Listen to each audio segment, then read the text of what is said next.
Well, hello model car fans. Welcome to the Muscle Car Modeler. My name is Revell, and here I'm working on my 71 Mustang Mach1 wide body kit here. As you know, continue on with this, and I got some work done. As you saw in my last video, I got these glued on and fitted pretty nicely. So since then, I did get my Dremel out and just ground these out and smooth them up right to the thing. Just went real slow and ground them all up and everything, and just got them up there, and you can see how close it gets to the actual wheel tubs back there. And a little higher on this side than that side, but this, you know, it's sitting on the stops inside there. If you can see it, it's resting. So the chassis is where it needs to be, and I did do some gluing here so I could see how some of this is going to look. So put the valance and the rear tail panel in there, and just and the rear bumper, which I don't think I'm going to leave the bumper chrome. I think I'm going to strip that and paint it body color as well. And but I did decide that I'm going to do it this way, and I'm really not going to use this particular part of it. This pretty much tacks on right there, and I'm not really feeling how that one fits. It doesn't look too bad from this angle, but when you look at it down from the back, it looks kind of awkward. But straight on, it ain't too bad. But when you come down on it, here the bumper's falling off, so that's not really glued in place. But it's got this huge gap and shelf, and it's almost like it needs a trailer ball right here. So I'm not really feeling that. So, but I'm going to leave this off. But I do like, you know, that this one has the exhaust on it. But I may take these actual square ones that are in here. Let me get one out.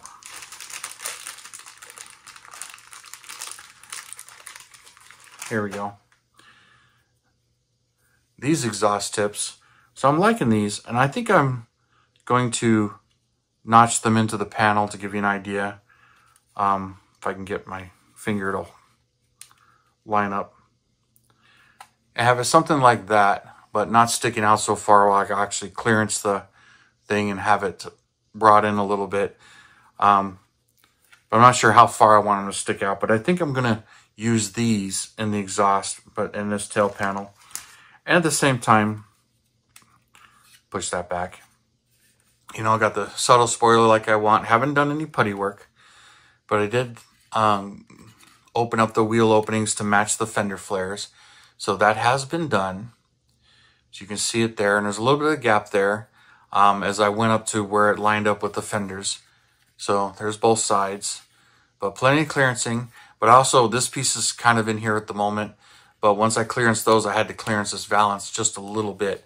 But I glued on the front bumper and the grill.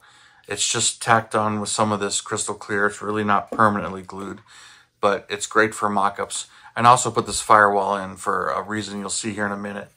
And then here's the front valance. Now, I haven't glued this on in mock-up yet, but I can see how it fits.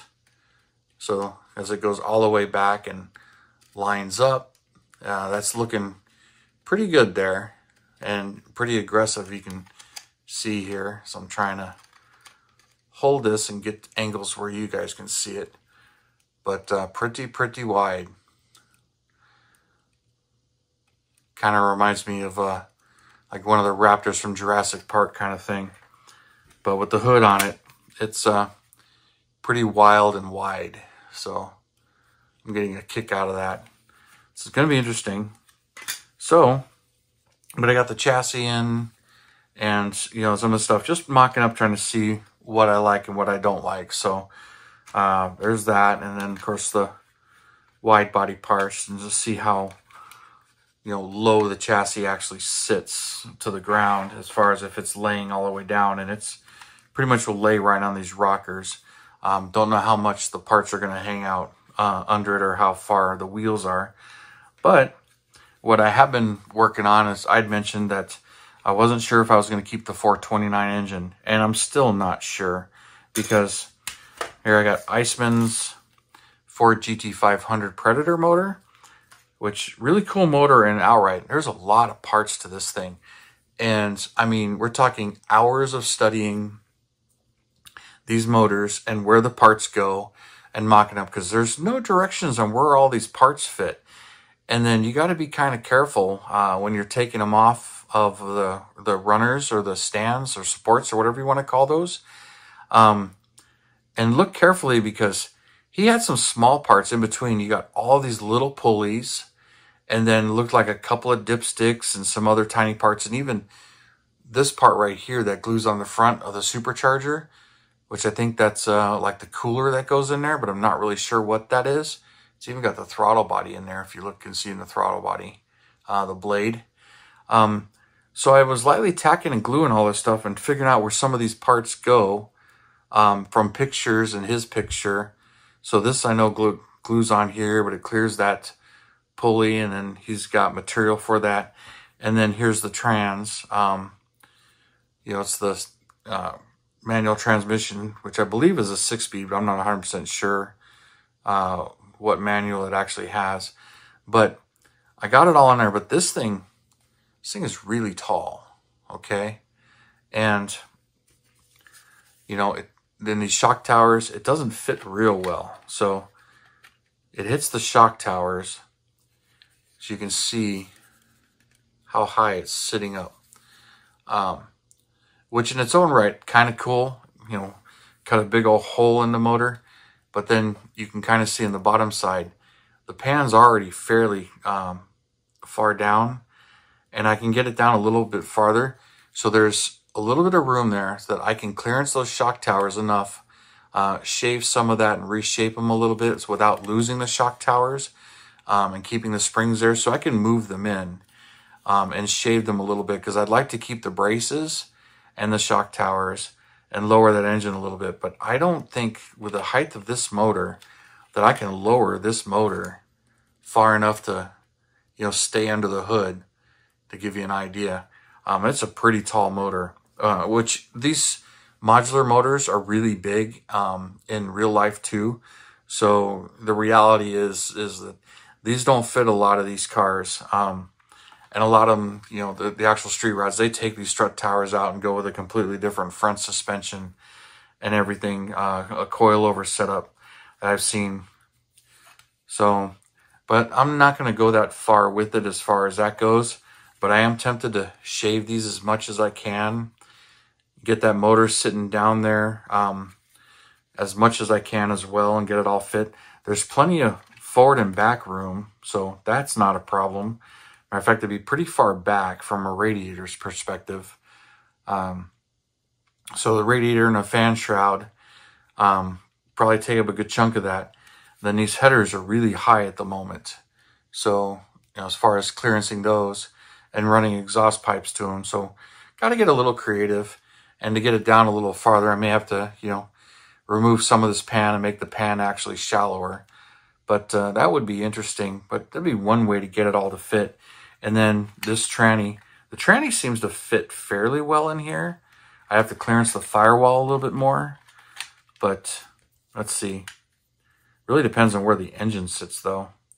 So if I get this about there and get it moved up so you can see how far off everything is. But get the motor down and the engine down. And then I might have to, if I keep the motor, cut a hole in this and put a scoop on top of it, or come up with something to give it a little bit more clearance. But I haven't decided on any thoughts there. But, you know, I can always keep the 429 motor in it and keep the underhood old school. But I kind of don't want to do that with this build, to have that radical of a wide body and not have a motor like this in it. So I'm going to try and do it, but it's going to take some creative work in here to get it all to fit. But it looks like it's going to be a very tight fit. But getting that supercharger under that. And then here's the K&N air cleaner. And I've got one more pulley here. I don't know if this is a spare, an extra, because looking at all the belt routing and everything, there should be a belt tensioner right here below this. Either there's an idler and there's another belt tensioner. I didn't see a belt tensioner on all the parts. So not really sure there, but did a lot of looking and seeing what this motor should look like and how it might fit. So, and there's a lot of parts. This is all mocked together with this stuff. So it'll come back apart and I can super glue it. More of a final as far as it goes, but got everything glued on here. This AC compressor, pulley, alternator, water pump, and then just all this stuff, the supercharger pulley, and then figuring out, you know, which heads, for which side, which valve cover, what fits where, and the timing. Quite intricate, so directions would definitely help, but that was kind of fun. But I didn't film any of that because I literally was going back and forth between the computer and looking at everything and just studying what I had and what was fitting. So got some ideas on the body work. It's all pretty much mocked up as far as what I need to do and cut for these exhaust tips here, and start doing some putty work to it. But right now it's really just mock up and rough in stage just to get an idea how these parts are going to fit. But that's the next step, is really start shaving some of this and get that in there. So anyway, that's going to be enough for this particular episode, and I'm going to keep moving on with this and share my progress with you guys. So you guys that are enjoying this or enjoying seeing something different, thanks for tuning in, subscribing, and all your comments, likes, and shares. Really do appreciate it. And you guys, you have a wonderful weekend, and I will see you next time.